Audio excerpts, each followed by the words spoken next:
Witajcie ponownie w Toledo. Przedstawiamy drugi spacer po tym niezwykłym mieście, dopełnienie pierwszej trasy. Tym razem idziemy na prawo od katedry, układając w całość toledańską mozaikę, place, zaułki, legendy i drobne anegdoty. Toledo najlepiej zwiedzać pieszo, choć bywa wymagające. Leży na stromym wzgórzu, pełne jest wzniesień i schodów, a latem potrafi doskwierać upał. Na szczęście wąskie, kręte uliczki dają sporo cienia, a panoramy pól Castylli wspaniale wynagradzają wcześniejszy wysiłek. Przypominamy, że mapy obu spacerów i praktyczne informacje znajdziecie na naszej stronie. Link znajduje się również pod filmem. Dla Waszej wygody udostępniamy filmy z dubbingiem polskim oraz angielskim. Oglądajcie je tak jak lubicie. A jeśli podoba Wam się nasza praca, zasubskrybujcie nasz kanał i dajcie znać w komentarzach, czy idziemy w dobrym kierunku. A teraz zapraszamy na film Toledo spacerem, drugie oblicze miasta.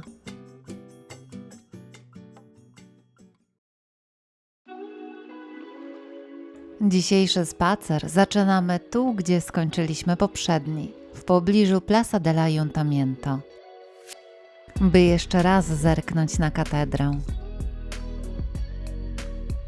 Natomiast zakończymy go na historycznym dworcu kolejowym, skąd pociągiem ruszymy do Madrytu, na kolejny wspólny spacer. Ale zanim to nastąpi, spędzimy ten cudowny dzień w Toledo. Gotowi? No to ruszamy.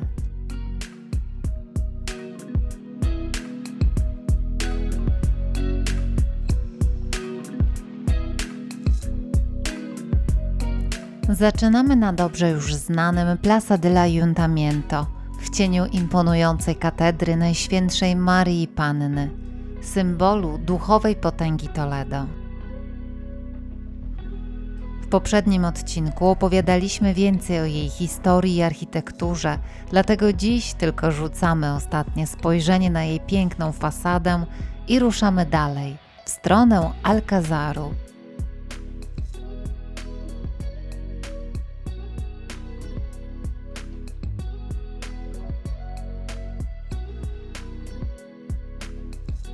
Alcazar w Toledo wznosi się na najwyższym punkcie miasta, około 548 metrów nad poziomem morza, z bryłą na planie niemal kwadratu i 4 narożnymi wieżami zwieńczonymi hełmami. Dzisiejszy kształt to efekt renesansowej przebudowy za panowania Karola V i jego syna Filipa II. A nad projektem pracowali m.in. Alonso de Covarrubias oraz później Juan de Herrera.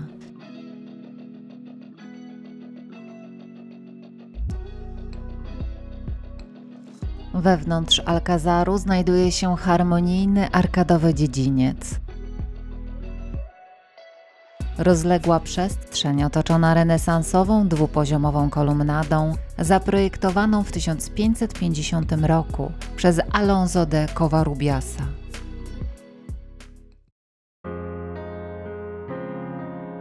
Centralną jego częścią są reprezentacyjne monumentalne schody, stworzone w drugiej połowie XVI wieku przez Francisco de Villalpando, a według niektórych źródeł także przez Juana de Herrerę.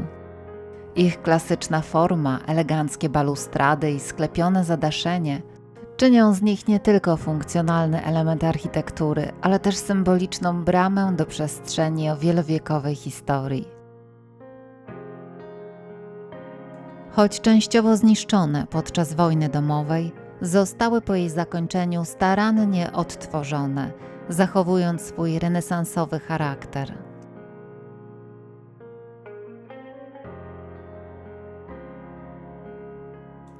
Choć miejsce to emanuje dziś spokojem i architektoniczną elegancją, jego historia kryje wiele dramatycznych rozdziałów. Najsilniej odcisnął się w nim rok 1936, gdy podczas hiszpańskiej wojny domowej Alcázar stał się sceną dramatycznego, 70-dniowego oblężenia. Dziedziniec służył wtedy jako centrum obrony, punkt opatrunkowy i symbol oporu.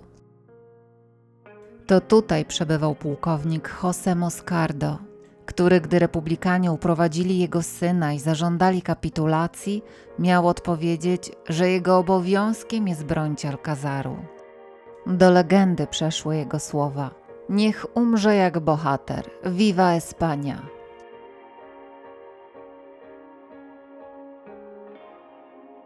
Po wojnie twierdzę odbudowano, a w południowo-wschodnim narożniku dziedzińca ustawiono monumentalny pomnik oblężenia autorstwa Juana de Avalosa. Stanął on dokładnie tam, gdzie w czasie oblężenia istniał prowizoryczny cmentarz poległych. Rzeźba przedstawiająca kobiecą postać zwycięstwa ubrana jest w powiewające szaty przypominające skrzydła i wznosi ku niebu miecz. Po bokach umieszczono płaskorzeźby poświęcone męczennikom i bohaterom.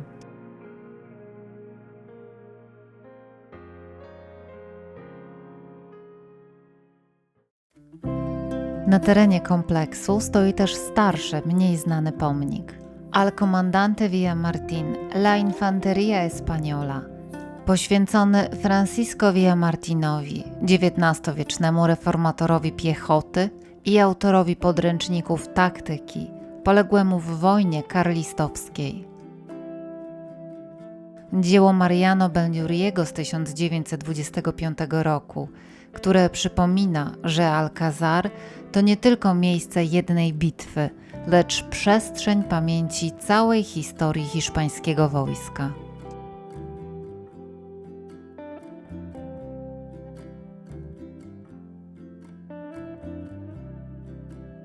Nazwa Alcázar pochodzi od arabskiego al-Kasr, oznaczającego zamek, pałac lub fortecę.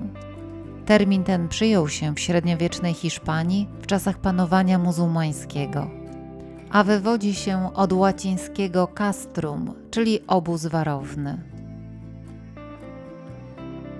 Alcázar skrywa również znacznie starsze warstwy przeszłości. W niższych partiach murów zachowały się fragmenty rzymskich struktur, mury obronne, cysterny i kanały wodne, świadczące o tym, że wzgórze było ufortyfikowane i zagospodarowane już w starożytności.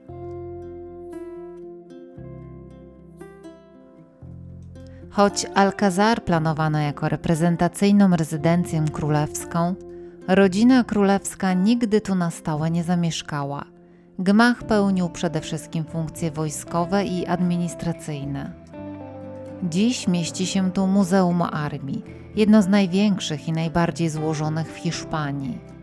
Jest ono rozplanowane na kilku kondygnacjach i podzielone tematycznie.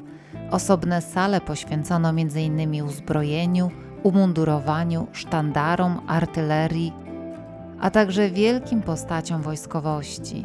To ogromna przestrzeń, dlatego warto wcześniej sprawdzić plan wystaw, bo można tu się łatwo pogubić lub spędzić cały dzień, szczególnie jeśli ktoś interesuje się militariami. Niezależnie od tego, czy muzeum zwiedziliście pobieżnie, czy daliście się wciągnąć jego salą na dłużej, nie opuszczamy jeszcze Alcazaru. Po wyjściu z ekspozycji warto skręcić w stronę sąsiedniego skrzydła, gdzie czeka kolejna niespodzianka – imponująca biblioteka, pełna światła, spokoju i książek aż po sufit. Ale bynajmniej nie idziemy po nową lekturę. Biblioteka Castylii-La Manchy, jedna z największych bibliotek publicznych w regionie. Przechowuje setki tysięcy woluminów, w tym rzadkie wydania, książki historyczne i bogate zbiory regionalne. Koniecznie warto tam zajrzeć, bo wewnątrz znajduje się trasa turystyczno-widokowa, która prowadzi między salami i korytarzami od okna do okna, z których rozciągają się jedne z najpiękniejszych panoram Toledo. Na samym szczycie działa zaś niewielka przytulna kawiarnia. Panuje tu spokój i wyjątkowy nastrój. Idealne miejsce, by na chwilę odpocząć i nabrać energii przed dalszą wędrówką.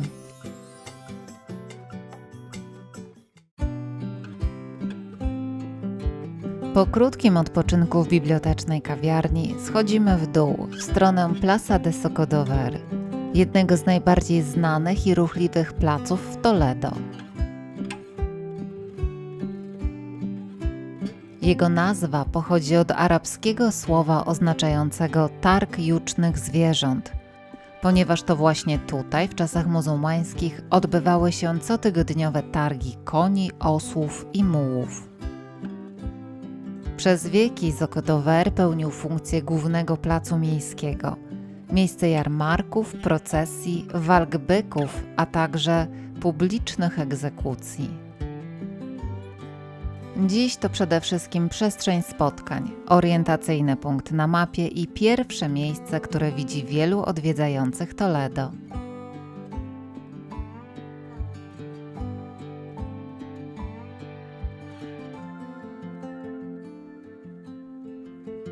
Plac otaczają arkadowe kamienice, a od strony południowo-zachodniej znajduje się Arco de la Sangre, łuk krwi, zabytkowa brama, która od wieków strzeże wejścia na Socodover. Jej nazwa nawiązuje do kapliczki z obrazem Chrystusa we krwi, Cristo de la Sangre, czczonego jako opiekun Toledo, która niegdyś znajdowała się w jej wnętrzu. Wcześniej w X wieku znana była jako Arco de la Caballos, czyli łuk koni, ponieważ właśnie tędy wprowadzano zwierzęta na dawny targ. Była to integralna część wewnętrznego muru Alfisen, który otaczał całe miasto.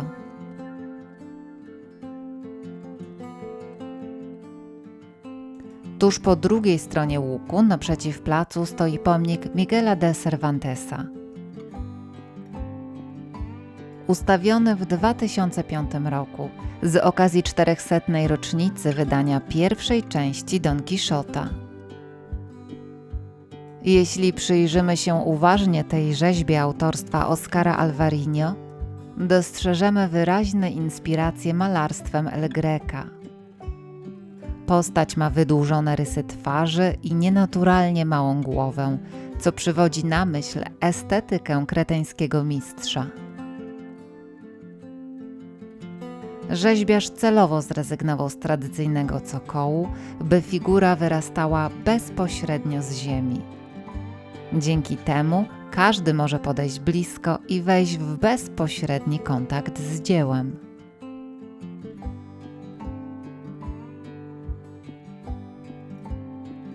Socodover to także idealne miejsce, by złapać chwilę oddechu.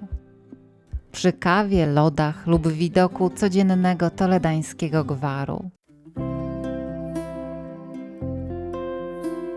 Z placu wychodzi wiele uliczek, rozchodzących się jak promienie słońca, a my wybierzemy jedną z nich, by odkryć kolejne oblicza miasta.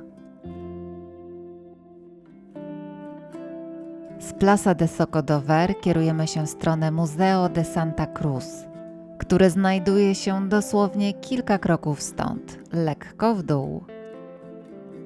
Ten imponujący budynek był niegdyś szpitalem Świętego Krzyża, ufundowanym w XVI wieku przez kardynała Pedro Gonzáleza de Mendoza, jedną z najpotężniejszych postaci hiszpańskiego kościoła, zwanego nie bez powodu trzecim królem Hiszpanii.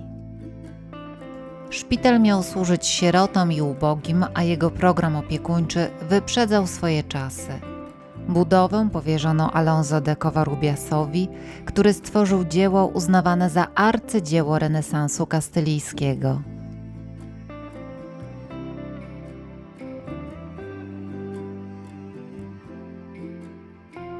Już samo wejście robi wrażenie. Bogato zdobiony portal z herbem fundatora prowadzi na przestronny dziedziniec z dwupoziomowymi krużgankami. Co ciekawe, pierwotny projekt przewidywał 4 skrzydła, ale jedno z nich nigdy nie zostało ukończone. Stąd obecna, otwarta forma przypominająca literę U. Dziś w dawnym szpitalu mieści się Museo de Santa Cruz, które prezentuje szeroki przekrój sztuki i archeologii, od mozaik z czasów rzymskich przez średniowieczne rzeźby, ceramikę i tkaniny, aż po kolekcje związane z historią Toledo i La Manchy.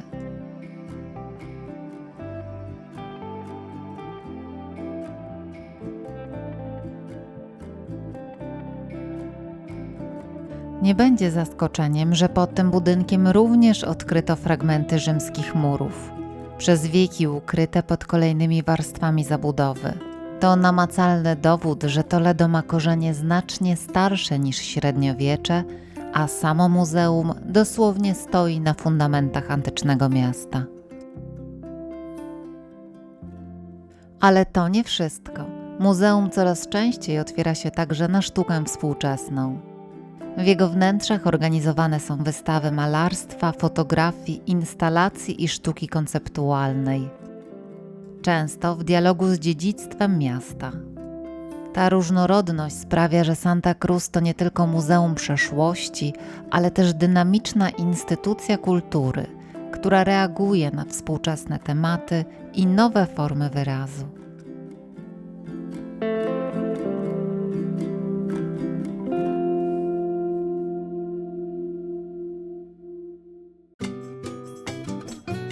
Wracamy na plac Zocodover, by dojść do Calle de la Sillería,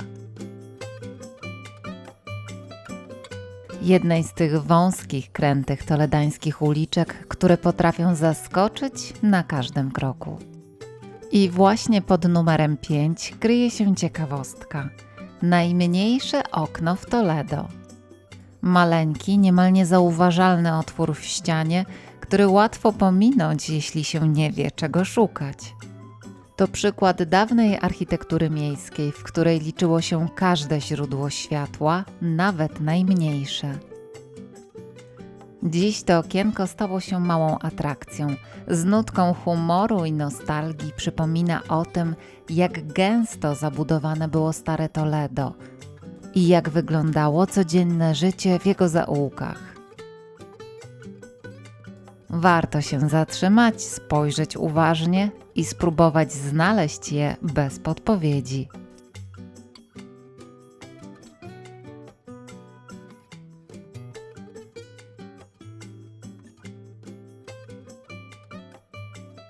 Z Calle de la Sillería ruszamy dalej. Tym razem kierujemy się w stronę jednego z najstarszych i najbardziej symbolicznych zabytków Toledo. Niewielkiej świątyni znanej dziś jako Cristo de la Luz.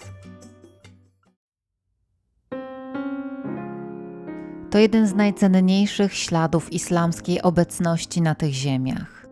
Spośród 10 meczetów, które niegdyś istniały w tym mieście, ten zbudowany w 999 roku jako meczet Bab al-Mardum zachował się w niemal niezmienionej formie. Powstał w czasach świetności kalifatu Kordoby. Budynek jest klasycznym przykładem małych meczetów andaluzyjskich. Kwadratowy plan, 4 centralne kolumny dzielące przestrzeń na 9 równych pól, z których każde nakryte jest innym typem sklepienia.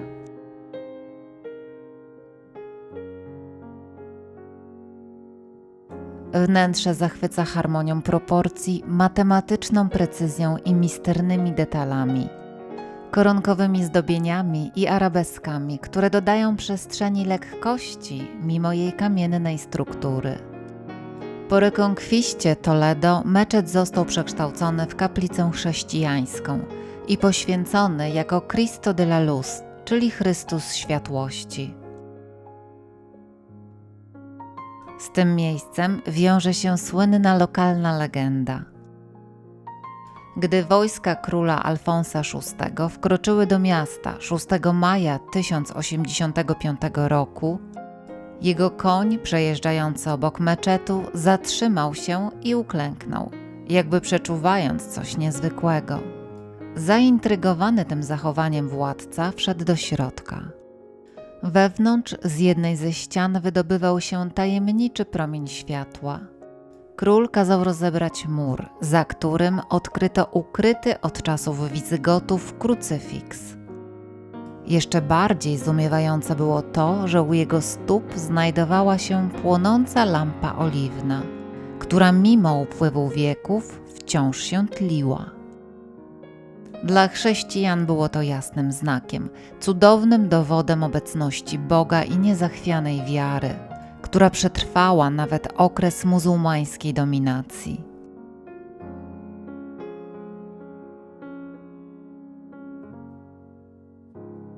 Ale to jeszcze nie koniec fascynujących historii związanych z tym miejscem. Tuż obok świątyni biegną pozostałości starożytnej rzymskiej drogi, tak zwana Via 20, która łączyła Toledo z Meridą. Jej szerokość wynosiła aż 6 metrów, a pod nawierzchnią odkryto nawet fragment rzymskiego kanału ściekowego.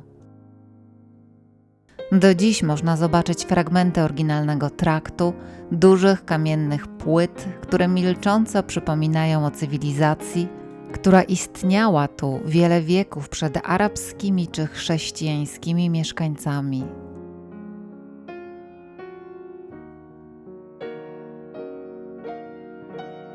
Obok świątyni rozciąga się niewielki ogród z tarasem widokowym, z którego można podziwiać północne mury Toledo i dolinę rzeki Tag. To spokojne, pełne światła i ciszy miejsce doskonale oddaje ducha miasta.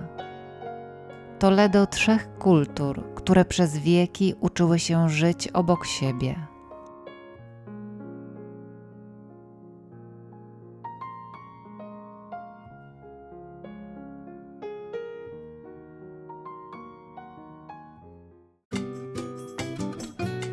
Wychodzimy przez Puerta del Valmardón, dawną Bab al-Mardum, jedną z najstarszych bram Toledo. Jej arabska nazwa oznacza zamurowaną lub zablokowaną, co dobrze oddaje jej los. Z czasem stała się mniej używana, a jej funkcję przejęła nowa, wygodniejsza brama Puerta del Sol. Hiszpańskie Valmardón to tylko fonetyczne echo oryginału. Bab al-Mardum była wyjątkowo niewygodna dla wozów i jeźdźców, dlatego postanowiono poprowadzić nową drogę prowadzącą łagodniejszym podejściem. I tak powstała Puerta del Sol, jedna z najbardziej rozpoznawalnych bram miasta. Puerta del Sol, zbudowana przez zakon Joanitów na przełomie XIII i XIV wieku, to perła stylu mudéjar. Łączy w sobie gotycki ostrołuk, podkowiasty łuk arabski oraz pas ślepych, wielolistnych arkad, tworząc wyjątkowo dekoracyjną kompozycję. Nad głównym przejazdem zobaczyć można kamienny medalion przedstawiający nadanie ornatu świętemu Ildefonsowi, a po jego bokach motywy słońca i księżyca.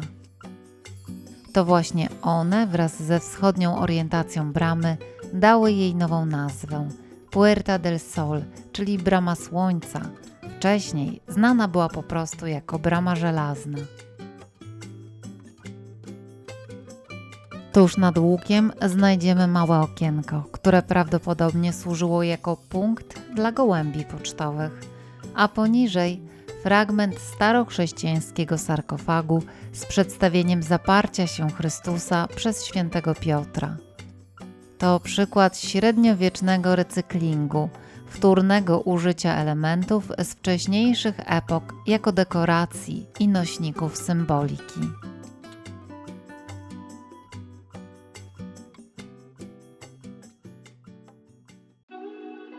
Kontynuujemy nasz spacer, bo zaledwie kilka minut dzieli nas od jednej z najbardziej imponujących budowli obronnych Toledo, monumentalnej Puerta de Bisagra.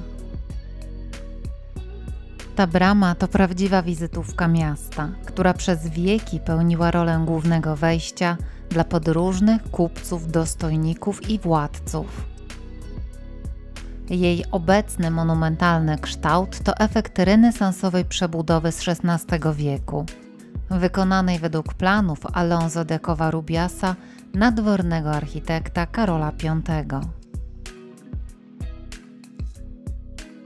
Już z oddali widać dwie potężne cylindryczne wieże, flankujące centralny łuk triumfalny, zwieńczony herbem cesarza, dwugłowym orłem Habsburgów.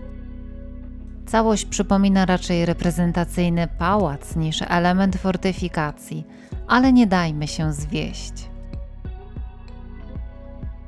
Za tą ozdobną fasadą kryje się jeszcze starsza, muzułmańska brama. Ukryta nieco głębiej Puerta de Bisagra Vieja, pochodząca z czasów kalifatu Kordoby IX i X wieku.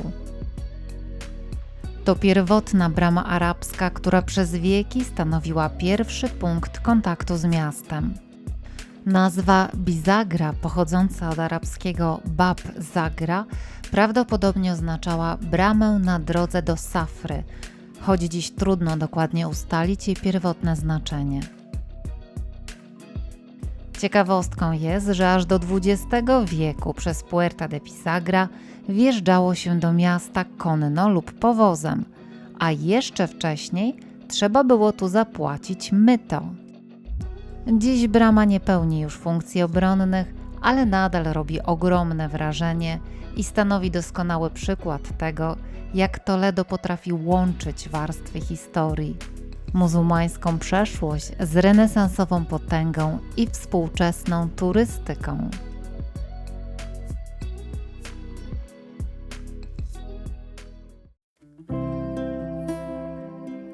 Z Puerta de Bisagra kierujemy się w dół w stronę miasta nowoczesnego. Ale zanim pożegnamy się z Toledo, czeka nas jeszcze jedna perełka, często pomijana przez turystów. Dworzec kolejowy Estación de Ferrocarril de Toledo. Choć to miejsce służy dziś czysto praktycznym celom, jego architektura robi ogromne wrażenie. Budynek został oddany do użytku w 1919 roku i od samego początku miał być czymś więcej niż tylko punktem przesiadkowym. Zaprojektowany przez architekta Narciso Claverię w stylu neomudéjar, czyli inspirowany architekturą islamu na Półwyspie Iberyjskim. Dworzec stanowi hołd dla dziedzictwa Toledo. To wspaniały gmach pełen dekoracyjnych detali z ceglanymi łukami, geometrycznymi zdobieniami, ażurowymi kratami i charakterystyczną wieżą zegarową przypominającą minaret lub dzwonnicę.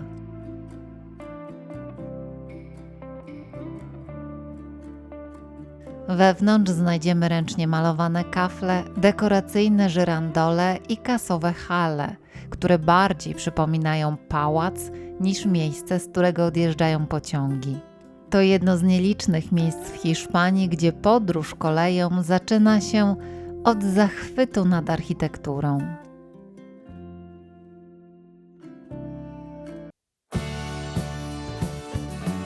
I tutaj właśnie kończy się nasz spacer po Toledo.